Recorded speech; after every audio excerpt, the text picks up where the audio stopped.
كلامه الكريم أعوذ بالله من الشيطان الرجيم ومن يبتغي غير الإسلام دينا فلن يقبل منه وهو في الآخرة من الخاسرين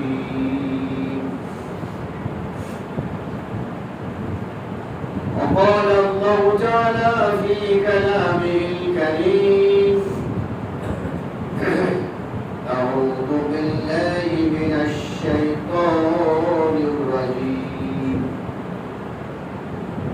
يا أيها الذين آمنوا أطيعوا الله والرسول فإن تولوا فإن الله لا يحب الكافرين উপস্থিত আজকের জুমার শ্রোতাবৃন্দ, মুসাল্লিবৃন্দ, যাবতীয় প্রশংসা, গুণগান, গুণকীর্তন, যশগান, যশকীর্তি মহান আল্লাহ সুবহানাহু ওয়া তাআলার সন্তুষ্টির নিমিত্তে বলি আলহামদুলিল্লাহ। দরুদ ও সালাত ও সালাম নিজ পরিবার নাযিল হোক মুহাম্মদুর রাসূলুল্লাহ সাল্লাল্লাহু আলাইহি ওয়াসাল্লামের উপরে সাল্লাল্লাহু আলাইহি ওয়াসাল্লাম। আল্লাহুম্মা বারিক আলাইহি আল্লাহুম্মা সাল্লি আলাইহি। উপস্থিত মুসাল্লি ভাইরা, আমি তো প্রথম দিন এখানে জমা করেছিলাম, পিছনে তাকাতে পারিনি, পরবর্তীতে দেখলাম যে অনেক মুসাল্লি। এই মসজিদে এত মুসাল্লি হয় আমার ভাবার বাহিরে ছিল। আলহামদুলিল্লাহ। আমি ছোট্ট একটি কথার উপরে যতটুকু পারি কথা বলবো ইনশাআল্লাহ। ছোট্ট একটি হেডলাইন প্রবন্ধ, তাহলে আপনি কি পরকালে পরিত্রাণ পেতে চান? আমরা কি পরকালে নাজাতের আশা রাখি? আমরা কি পরকালে শান্তিতে থাকতে চাই? উত্তর হবে হ্যাঁ, থাকতে চাই। আমার পক্ষ থেকে উত্তর পরে বলবো। আমরা যদি পরকালে পরিত্রাণ পেতে চাই, তাহলে বর্তমানে আমাদের সকল পরিবেশ পরিবর্তন করতে হবে। যদি আমরা পরকালে নাজাত পেতেই চাই, আরামে থাকতে চাই, সুখময় জান্নাতে থাকতে চাই, দুঃখময় জাহান্নামকে এড়িয়ে চলতে চাই, তাহলে অবশ্যই বর্তমানে যে পরিবেশে আছি, ব্যক্তি, পরিবার, আমি আগে হব না, সকল কিছু পরিবর্তন করতে হবে। আপনি যদি বিবেকবান হন, তাহলে কথা হয়তো বুঝতে পেরেছেন, পরিবর্তন করতে হবে কোন পরিবেশটা। মশায় কামড়ালে, মাছিতে কামড়ালে যদি আপনার চেতনা বলে দেয় যে আমি ব্যথিত, আক্রান্ত, তাহলে আমি ভাববো যে আপনি বিবেকবান।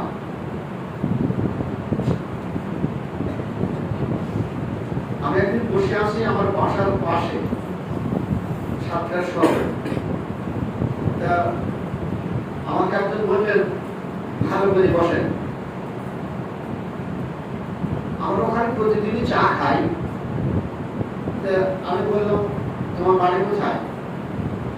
তো বললো সুলতানপুর। তারপরে আমি বললাম যে তো সুলতানপুরের নাম শুনলেই ভয় লাগে কেন? আমি বললাম সুলতানপুরের আবার বৃদ্ধ বনিতা সকলেই মস্তান। তুমি কি জানো মস্তান মানে কি? বলতে পারে না। তখন আমি বলছি মশারি টাঙাও। বলছে হ্যাঁ মশারি টাঙাই। তো কেমন মস্তান তুমি, মশারি টাঙাও কেন? মশাই কামড়াবে। ঠিক আছে, মশাই যখন কামড়াবে তখন চিৎকার না করলেও মনে হয় যেন আকাশ ভেঙে পড়েছে, এত জোরে কেঁপে সেই মশাটার মারে। মস্তানটা মশাই কামড়ালে কে করো কেন, বেঁচে ওড়ো কেন? এগুলো বিবেক বলে দেয়, চেতনা বলে দেয়। আমি বলতে চেয়েছি এই যে আপনি যদি বিবেকবান হন তাহলে বুঝতে পারবেন কোন কোন কাজগুলো আমাদের ত্যাগ করতে হবে, পরিবর্তন করতে হবে। আমি খুলে বলবো না। যেহেতু এখন একজন বলল গত 2 দিন আগে যে মুস্তাফজি একটা নাম রেখে দেন তো ভালো, ওরা ক্লিনিকে আছে, মানে ক্লিনিকে আছে। আমি বললাম যে নামটা আমি আর রাখি না। কেন? বলছে আমার যত নাম কন্ট্রোলে ছিল সব আমি নেটে ছেড়ে দিয়েছি, এখন যে বাদ দেখে দেখবেন। আর আপনি নেটের জগতে চলে যান, গিয়ে একটা ভালো নাম চয়েস করেন। তখন আরেকজন বলছে ভাই আমার ছেলের নাম প্রিন্স রেখেছি, প্রিন্স রেখেছি। আচ্ছা নেটে গিয়ে দেখেন প্রিন্স মানে কি। আপনি বুঝতে পেরেছেন না? আপনি কোন পরিবেশ পরিবর্তন করবেন। যদি আল্লাহর কসম করে বলি বর্তমান সমাজের মানুষ যদি তাদের পরিবেশ পরিবর্তন না করে পরকালে নাজাতের করে আসা নেই, কোন আশা নেই। আল্লাহ রাব্বুল আলামিন যদি বলেন ওয়ামাই ইয়াবতাগি গায়রাল ইসলাম দীনান ফালান ইউকবালা মিনহু ওয়া হুয়া ফিল আখিরাতি মিনাল মুখাসিরিন। এই জাতীয় আরেকটি সূরা, টোটাল একটি সূরাই নাযিল হয়েছে, তা হলো যে ওয়াল আসর ওয়াল কাসমিয়া। আপনি যদি আবেদ হন, আপনি যদি মুসাল্লি হন, তা আপনাকে গ্রামার সহ নামাজ পড়তে হবে। আমার রাড়ারে যেটা বলছে, আপনাকে গ্রামার সহ নামাজ পড়তে হবে। আপনি গ্রামার জানেন না, আপনার নামাজ হয় না। আমি চ্যালেঞ্জ করে বলছি বর্তমান সমাজের একজন মুসাল্লিরও নামাজ হয় না। কথাটা তো খুব রাগের কথা, বড় কথা। আমি যেখানে খুতবা দেই 6 জন সিআইডি থাকে, এনএসআই লোক থাকে। তো ওখানে একজন আছে যার নাম সিরাজুল ইসলাম। তুমি বললেন যে আপনি বলেন, আমার দাদুর সঙ্গে আমি ন্যাংট অবস্থায় প্র্যাকটিস করা অবস্থায় নামাজ পড়ি, বাড়ি আমার মাগুরা, সাতক্ষীরায় আমার পোস্টিং। আপনি বলেন নামাজ হয় না? আমারও হয় না, আমার 72 বছর বয়স চলছে। বলছে আপনারও হয় না, আরও রেগে গেলেন। তাই বললাম যে আপনাকে ফার্স্ট ওয়ার্ডটাই সালাতের যে আরম্ভ করেন যেটা দিয়ে, সেটাই আপনার ভুল আছে। সম্পূর্ণ শব্দটাই ভুল। আপনি টোটাল নামাজে কোথায় যাচ্ছে? আর বলতে দেখি নামাজ শুরু করার শব্দটা কি? তো বলতো আল্লাহু আকবার। কি বললো? আল্লাহু আকবার। কি বললেন? আল্লাহু আকবার। আল্লাহু আকবার লিখতে কোন বর্ণ প্রথমে লাগে? আলিফ। আলিফ বলতে বলতে সেটা হামজা। হামজা উচ্চারণ স্থল কোথায়? শেষ। আচ্ছা আপনার নামাজটা হামজা হা, আইন হা, গইন খ, এটাকে যদি আপনি পার্থক্য না করে উচ্চারণ করেন আপনার নামাজই হবে না। ওয়াল আসরি, ওয়াল আসরি, ওয়াল তাসমিয়া। আল্লাহ পাক নিজেই তার সময়ের নির্ধারিত সময়ের অঙ্গীকার করে কসম খেয়ে বলছেন সকল মানুষ, ইন্নাল ইনসানা, নিশ্চয়ই সকল মানুষ অবশ্যই ক্ষতির মধ্যেই পড়বে। ওখানে দেখেন তাকি কত আরবিতে ল্যাঙ্গুয়েজে সাজিয়ে দেখেন ওয়াল আসরি, এরপরে ইন্নাল ইনসানা লাফি খুসরিন। বাট ইন্নাটা দিকে তাকিয়ে দেখেন আর খুসরিনের আগে যে লাম আছে, আপনি তো বলছেন লাফি খুসরিন, আপনি বলছেন লাফি খুসরিন। কি বললেন? আর কাটা ঠিক হবে। এখানে হাফেজ সাহেব যেটা বলবেন যে আপনি একটু শুনে যান, আসেন নাকি? আসেন? বলতে পারবে যদি ইয়া বলা হবে হয় লাফি খুসরিন, নিশ্চয়ই মানুষ অবশ্যই ক্ষতির মধ্যে নিপতিত। ইল্লাল্লাযীনা আমানু, অবশ্যই যারা ঈমান গ্রহণ করেছে, ওয়া আমিলুস সালিহাত, আর যারা ভালো কাজ করেছে, ধৈর্য ধারণ করেছে, আর হক বলেছে, হকের উপরে অটল থেকেছে, তাহলে এরা নাজাত পাবে। চারটি পোল আছে ওখানে। এবার বিবেককে আমি আগেই বিবেকের উদাহরণ দিয়ে বলেছি, বিবেক আছে তো নাকি বান্দরের মতো হইল? কুমির ভাববে যে বান্দরকে খাওয়া চায়, তখন হুশ করে উঠি বলছে, দোস্ত কেমন আছো? ভালো আছি। খাচ্ছ ভালো আছি, কিন্তু কি খবর? বলছে আমার বাড়িতে নিয়ে যাবো, দোস্তানি তো আছে বহুদিন থেকে, তো আমার ঘাটে চলো, আমি সমুদ্র পাড়ে বাইরে যাওয়ার সমুদ্র পাড়ে নিয়ে যাবো, তোমাকে খাওয়ান দাওয়ান করাবো, ভালো চা খেতে যাও। উঠেছে, উঠার পরে ওখানে নিয়ে গিয়ে বলছে যে আমি এখানে নিয়ে এসে তোমার কলিজা খাবো। তাই তুমি বলছে বান্দরকে যে পার করে আসলাম, এখানে বসো, তোমার কলিজাটা খাবো। তাই বলছে রে সর্বনাশ, কিরকম দোস্ত, আমার কলিজা খাওয়াচ্ছি ভাই? বান্দর তো সারা বলে না, তো বললো যে তুমি ভুল করেছো, বাড়িতে বললো না, আমার বাড়িতে সব তোমার কলিজা খাবো, কলিজা নিয়ে আসলাম, কলিজা বাড়িতে রেখে এসেছি। এখন বলবে ভাই আমাকে আবার ঢাকে সরি পার করো, আমার বাড়িতে নিয়ে চলো, কলিজা তো তুমি ওখানে গিয়ে খাবে। তাই কলিজা নিয়ে আসনি? বলছে না। সরিয়ে পার করে এনে বসে আমার বাড়ি গাছের মাথায়, ও লাভ করে গাছে উঠে বলছে যাও তোমার কলিজা খাওয়া শেষ। বিবেক এনেছেন তো নাকি বাড়িতে আছে? বিবেক দিয়ে বুঝবেন আমার কথা। আল্লাহ রাব্বুল আলামিন বলেন এই চারটি জিনিস যাদের ভিতরে আছে তারাই ক্ষতিগ্রস্ত থেকে মুক্ত। আর সকল মানুষ, তা আল্লাহর বাণী, সকল মানুষ ক্ষতিগ্রস্ত, ক্ষতির মধ্যে নিমজ্জিত। ওই ব্যক্তি ব্যতীত যে আল্লাহর উপরে ঈমান গ্রহণ করেছে। যদি ঈমানই থাকে তাহলে আমাদের চরিত্র এমন কেন? ওয়া আমিলুস সালিহাত, ভালো কাজ করে, ভালো কাজ করতে মন্দ কাজ থাকবে না, আমাদের জন্য সবই মন্দ কাজ। আর আল্লাহ রাব্বুল আলামিন ওখানে তাই বললেন মিনাল খাসিরিন, তারা পরকালে আখিরাতে কিয়ামতের দিন ক্ষতিগ্রস্ত হবে। কারণ ওয়ালাই ইয়াবতাগি গায়রাল ইসলাম দীনান। আমি তো এখন তো অসুস্থ হয়ে গেছি, আমি তো প্রায় সবাইকে চিনি, আমাকে হয়তো সবাই চিনছে। আজকে দাড়ি হোক চেয়েছে সবাই এসেছেন তো, হ্যাঁ? ইয়াবতাগি গায়রাল ইসলাম দীনান ফালান ইউকবাল লান তাদিল্লু মা তামাসসাকতুম বিহিমা। লান এটা আরবি গ্রামারে একটা শব্দ। লান কখনোই আল্লাহ রাব্বুল আলামিন কবুল করেন না, কখনোই না।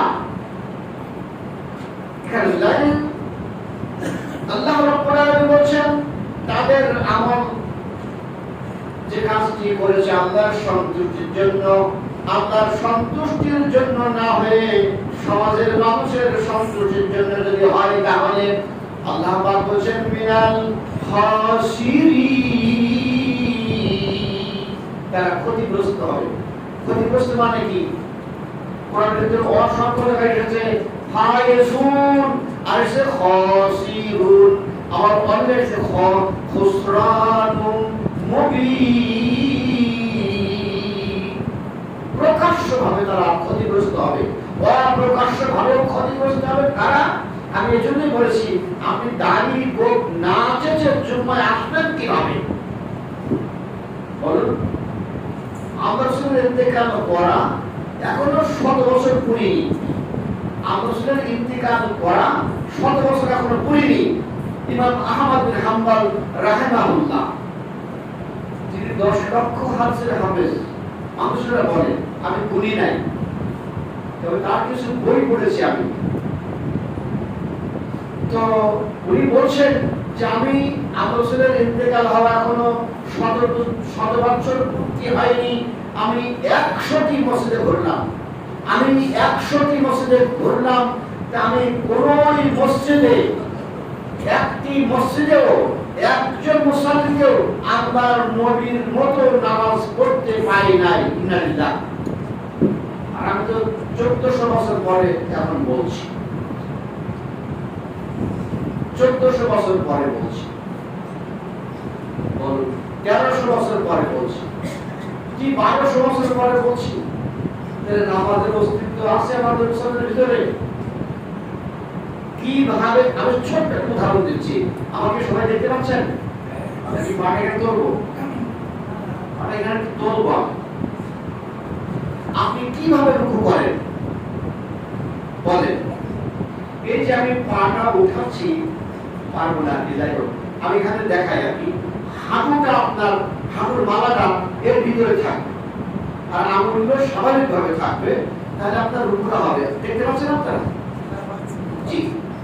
যদি আপনার আঙুলগুলো এভাবে দেখতে পাচ্ছেন, দেখতে পাচ্ছেন, এইভাবে যদি থাকে, আমার কাছে একটি বই আছে উইথ পিকচার, নামাজের চিত্র সহ, ওইটা যদি আরবিতে বাংলা হয়েছে এটা আমি জানি না, ওখানে গোল করে আঙুল চারটে গোল করে লাল কাঠে ঘিরে তীর মেরে লোকেশন দিয়ে হাত দিচ্ছে, এই হাতের দৃষ্টিতে সালাতুকা বাতিল, এই হাদিসের দৃষ্টিতে আপনার সালাত বাতিল। আপনি হাত তোলেন কিভাবে? বলেন, আপনি হাত তোলেন কিভাবে, প্রবাদন করেন কিভাবে? এই লাইনে চলবে না, আগামী শুক্রবার লাইন পৌঁছাই দেবো। এই লাইনে চলে এরকম পৌঁছে দেবে। হ্যাঁ, আমাদের দাঁড়ালো বিখ্যাত আলেম, সাতক্ষীরা জেলার বিখ্যাত আলেম নামাজ দাঁড়িয়েছে, হ্যাঁ বললেন এভাবে যাচ্ছে, এভাবে গিয়ে মাথা শুধায় রুকু সেজদায় চলে গেল, সেজদায় চলে গেল, হয়েছে। অথচ ওখানে সহিহ বুখারী ১০০ নম্বর পৃষ্ঠার হাদিস, ১০১ থেকে ১০১ নম্বর পৃষ্ঠার চুরি হাদিস আছে, হাজরা মান কাবাই। আপনি জানেন এটা? এটা করে জানেন, হাত তোলেন আর তোলে হাত দেব, হাজরা মান কাবাই। মানকাব মানে একে বলা হয় হাজমান, উঠাবে, ঝুঁকাবে, ইয়াদাই দুটি হাত উঠাবে, হাজরা মান কাবাই। বুকের ওপাশে যাবে না, কানের লতির উপরে যাবে না, চারটে আঙুল যদি কানের লতিতে আসে আর বৃদ্ধ দুয়ারটা যদি কান বরাবর যায়, তাহলে এক টাইমে একটি রকমের করার কারণে আপনি দুটি হাতের পরে এক টাইমে আমল করেছেন, তখন দেখতে হবে আপনার। আপনি হাত তোলেন কিভাবে? অত সুন্দর নামাজটা অত সুন্দর হয়ে গেল। এই নামাজ ক্ষতিগ্রস্তদের নামাজ। ফাওয়াইলুল মুসাল্লিন, একজন বলছে অনুবাদ জানেন, রহমান সাহেব অনুবাদ জানেন, না বলে ভালো জানি না, বলছে ফাও মুসাল্লিন, ফাওয়াইলুল মুসাল্লিনের বাংলা হলো ফাও মুসাল্লিন। আমি খুব হাসলাম যে এই মুসাল্লির জন্য পৃথক একটা জাহান্নাম আছে, যাদের সালাত খারাপ হয়। আপনি সালাতের ব্যাপারে দেখেন, ওখানে এসছে আচ্ছা রাজুলুন, একজন লোক এলো, ফাকাদা সালাতাহু ওয়ালা মা সাল্লাইতা, শেষে গেলেন কাম সাল্লাইতা ওয়াহাদা, এই ধরনের মন নামাজ কতদিন থেকে পড়ছো? তিনি বললেন আর 12টা সাল, আমি 40 বছর ধরে এই রকম নামাজ পড়ছি। তুমি যা বললে মা সাল্লাইতা তোমার নামাজ হয়নি, এই না হওয়া এই রকম মন্দ নামাজ আমি 40 বছর ধরে পড়ছি। তিনি তখন বললেন মা সাল্লাইতা, তোমার নামাজ কোনদিনের নামাজ হয়নি। ওয়াই মুত্তা, যদি এই মন্দ নামাজ অবস্থায় তোমার মৃত্যু হয়, মুত্তা তাহলে মরবে খায়রু সুন্নাত রাসূলুল্লাহ সাল্লাল্লাহু আলাইহি ওয়াসাল্লাম, নবী মুহাম্মদ রাসূলুল্লাহ সাল্লাল্লাহু আলাইহি ওয়াসাল্লামের আনিত ধর্মের বিধানের অনুকূলে তোমার মৃত্যু হবে না, তোমার মৃত্যু হবে এর আগে বাংলাটা বললাম। আসল কোথায় কি নামাজ পড়ে, কি নামাজ পড়ে? আর যদি আমি ধরি তাহলে বুঝতে পারবেন যে কি পড়ে। একদম যে আলম তারা কাইফা পালা, মাখরাজ ছাড়া যারা নামাজ পড়ছেন, মাখরাজ ছাড়া যারা নামাজ পড়ছেন, মাখরাজ শিখে নামাজ আরম্ভ করুন। ফজরে কতজন হয়েছিল? ইমাম সাহেব বিদায় এখানে। ফজরে কতজন হয়েছিল? জোহর আসরের কিছু নমুনা আমার কাছে আছে। এখন এতজন হলো কিভাবে? তারা কোথায়? আমি বিনীতভাবে দুটো নির্দেশ করে যাচ্ছি রাসূলের পক্ষ থেকে। সালাতের জন্য উযুর পূর্বে আপনি দাফন করবেন, বিলাস নয়, দাও দিয়ে দাফন করবেন। আর ইশার সালাতটা একটু দেরি করে পড়বেন, তাহলে পড়তে যখন আপনার সুবিধা হলে পড়বেন। আমরা যারা শহরে পড়ি তারা বেশি একটু দেরি করে পড়ি। আপনি পড়লে মানুষ দেরি করতে হয়তো পারবেন না, সারাদিন খাটাখাটনি করেন, তবে দাঁতন করেই উযু করবেন। 3 নম্বর, আমার ভাই হিসাবে বলছি, আমার যারা সামনে আছেন সবাই আমার সহোদর, কাজে আমি সেদিকে লক্ষ্য করে বলছি ক্ষতিগ্রস্ত না হয় আমার ভাইরা, এই জন্য বলছি সালাতটা জামাতে পড়বে। আমার মাঝে মাঝে স্বপ্ন দেখি দুটো ছেলে, আর কারণ দেখি না, মাঝে মাঝে স্বপ্ন দেখি তারা এসছে নাকি। একটা হলো আমার নানার বড় ছেলে আব্দুল মান্নান, আর একটা হলো মোটা আব্দুল কারীম। ওরা নামাজ পড়ে শুনেছি, কিন্তু ওরা নামাজ নাকি বাড়িতে আসে নাকি পেশাবের জোরে আমার সাথে তোমার বেশি নাকি পেশা হয়ে যায়, যা ওই অবস্থায় নামাজ পড়ো, জামাতে পড়তে হবে। জামাতে নামাজ পড়বেন, উযুর পূর্বে আপনি অবশ্যই দাফন করবেন। আমরা যেন ক্ষতিগ্রস্ত অন্তর্ভুক্ত না হই। ক্ষতিগ্রস্ত হলে ঠেকানো যাবে না, দুনিয়ার সমস্যা ঠেকানো যাবে। কি রান্নাঘরের ছোট ছোট সমস্যা আছে, কি কি? খুঁজে দেখে হলুদ নেই, গালাগালি খেয়ে সাবে হলুদ নেই, হলুদ হাওলাত করে অর্থ চালিয়ে যাবে। লবণের সমস্যা মিটে যাবে, টাকার সমস্যা মিটে যাবে, মামলায় আসামি ধরে গেছে জামিনের জন্য টাকা মিটে যাবে, হয়ে যাবে। কিন্তু পরকাল এমন একটা সমস্যা যুক্ত, পরকালের সমস্যা এমন কঠিন যেখানে আর কোনো উপায় নেই, কিছু দিয়েও উপায়ে হাওলাত করা যাবে না। কাজেই ওই পরকালে বেঁচে যাওয়ার জন্য, ক্ষতিগ্রস্ত না হই, এজন্য আল্লাহ রাব্বুল আলামিনের কোরআনকে সবসময় ফলো করতে হবে। আপনি সবাই কোরআনকে নিয়ে চলেন। অন্তর যেমন বলেছিলেন যাতে কলিজা নিয়ে আসেনি, কলিজাকে ছিল না তার কাছে। কলিজা বিহীন কোন জীব কি বাঁচতে পারে? ছোট্ট বিবেকে বাঁচতে পারে? কঠিন কালো পাথর, কঠিন কালো পাহাড়, কঠিন কালো পাহাড়, কঠিন কালো অমাবস্যার রাত, কঠিন কালো ছোট ছোট পিঁপড়া, সুরসুরি পিঁপড়ে, এই পিঁপড়া কঠিন কালো রাতে, কঠিন কালো পাথরের উপর দিয়ে, কঠিন কালো পিঁপড়া যখন চলে, তার পদধ্বনি মহান আল্লাহ সুবহানাহু ওয়া তাআলা শুনতে পান, তার কীর্তি কত বড় আল্লাহ পাক দেখতে পান, তার পাগুলো কত সরু, কত কঠিন, ছোট তীক্ষ্ণ, আল্লাহ রাব্বুল আলামিন বিনা দুর্বিনীতি দেখতে পান। সুবহানাল্লাহ। সে আল্লাহ কি আমাদের দেখছেন না? সে আল্লাহ কি আমাদেরকে সুস্থ রাখেননি? সে আল্লাহ কি আমাদের সমস্যা মুক্ত করেননি? কিন্তু আল্লাহর বিধানকে নিয়ে আপনি নিজেকে সমস্যা মুক্ত করতে পারছেন না কেন? দেখুন, আমি ভাবছিলাম যে খুলে বলবোই না, কিন্তু আপনারা বিবেক পান। আপনি দেখুন বর্তমান বিশ্বে, আমি বিশ্বে যাব না, ইউক্রেনে কি হলো আমি মোটেই ভাবি না। আপনার সংসারে কি হলো, আপনার শরীরে কি হলো, আপনি কি করতে পেরেছেন আল্লাহর জন্য? আমি অন্য বাড়িতেও যাই না, আমি অন্য থানাতেও যাই না, আমি অন্য জেলাতেও যাই না, অন্য দেশ তো দূরের কথা, নিজের বাংলাদেশে থাকুন, নিজেকে ভাবুন, নিজে কত বড় ক্ষতিগ্রস্ত হচ্ছেন তাই ভাবুন। দেশ ক্ষতিগ্রস্ত হচ্ছে, আপনার ভাবার দরকার নেই। যেহেতু আল্লাহ সুবহানাহু ওয়া তাআলা নিজেই বলছেন যে সকল মানুষ, অন্য কাউকে বলেন ইন্নাল ইনসানা লাফি খুসর, সকল মানুষ মারাত্মক ক্ষতির মধ্যে আছে। কি ক্ষতির মধ্যে? আপনি কি আপনার বিবেকের সঙ্গে কোনদিন সংলাপ করেছেন, ডিসকাস করেছেন? দেখুন ভেবে কি সমস্যায় আছি আমরা। কাজে আমি বলেছি আপনার জীবনের সকল সমস্যার সমাধান দুনিয়াতে করে নিন, পরকাল পর্যন্ত অপেক্ষা করবেন না। আপনি বড়ই ক্ষতিগ্রস্তের ভিতরে আছেন। ধর্ম জেনে করুন, না জেনে করবেন না। তাফসীর কাবীর, তাফসীর কাবীর 444 নম্বর পৃষ্ঠা 4th খণ্ড, তাফসীর কাবীর 4th খণ্ড 444 নম্বর পৃষ্ঠা। ওখানে দেখা আছে এভাবে যে আপনি যদি জেনে, আপনি বিধান জানেন, আপনি ল জানেন, আপনি আইন জানেন, ইসলামিক ল জেনে করেন না, জানেন করেন না, আপনি ইহুদি। আপনি না জেনেই করেন, আপনি নাসারা। আপনি জেনে করেন না, ইহুদি। আর আপনি জানেন, না জেনেই করেন, না জেনেই করেন, আপনি নাসারা। তাদের দলভুক্ত হয়ে গেলেন হাসরের মাঠে বিচারের দিনে। ঠিক আছে? হ্যাঁ, ওখানে যাওয়া যাবে না। আল্লাহ রাব্বুল আলামিন আমাদের চরিত্র পরিবর্তন করার, আমল পরিবর্তন করার তৌফিক দান করুন, যেন আমরা কোনদিন খাসিরিনদের অন্তর্ভুক্ত না হই।